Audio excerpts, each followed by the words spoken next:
Hey guys, welcome back for another video. Today we're going to be talking about UX00 Dran Buster 160 Accel. This is the red version. There's a little bit of controversy around this one. This was originally released through a coro lottery system. So the issue that this blade came out in, there was a little mail-in sort of scratch-off sheet, and basically you would try to see if you could win it on that sheet and then send it in, and you would have a chance of potentially getting this in the mail. It was limited to 100 copies though. So at the release of this, it was incredibly rare. The rarest Beyblade X release so far. Some of you guys who are in the collector sphere may not know how expensive some of these Beyblades can get, especially things like tournament prizes or limited edition coro versions, or sort of lower print random booster prizes can get extremely expensive.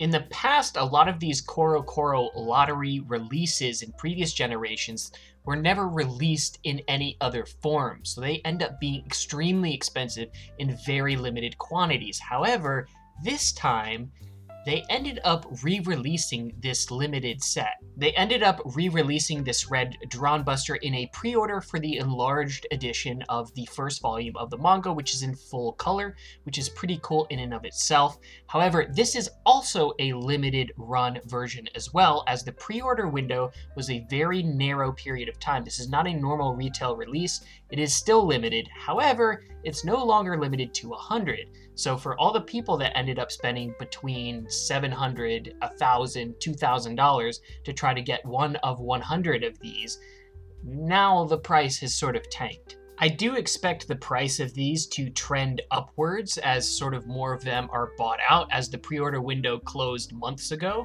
They just now released, however, you can no longer pre-order it. So the ones that are out in the wild, that's all there is. This red version does weigh a decent more than my stock Dran Buster, but you end up sort of conflicted between whether or not you want to use it and basically destroy the paint, or whether or not you want to keep it as a shelf piece.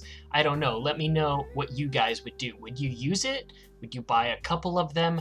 I have a really hard time using it because I know that they're not going to be easy to get in the future. If you guys want to grab one of these, feel free to check out Spin City Imports. I'll have a link down below where you guys can get these. They do have limited stock, like I said, so if you want to get one, I would definitely recommend trying to grab one sooner than later, just because I have a feeling that the price is going to continue to trend upwards. You can get it with the comic or without if you want to save a couple bucks, and Code Nazuma will get you a discount. So for anybody that had tried to invest in this release back when it was limited to 100, I feel like Takara Tomy sort of rug pulled out the value of this.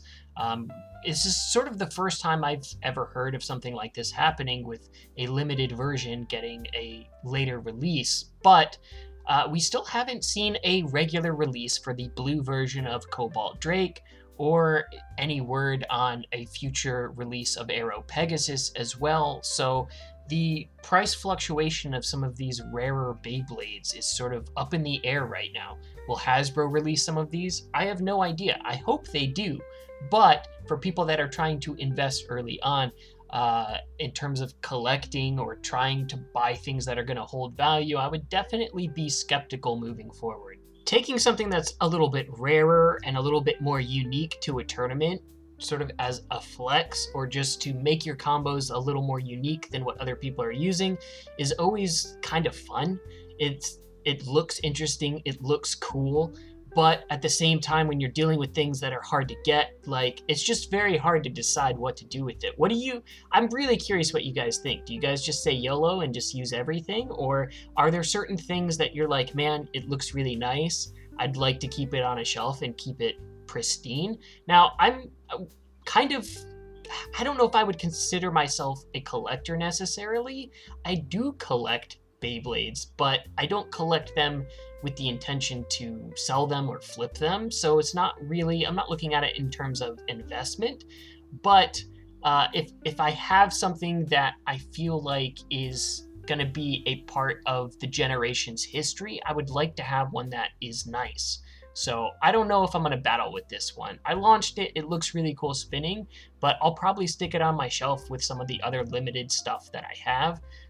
But yeah, that's all I got, guys. I would do a battle video with it, but I'm not gonna.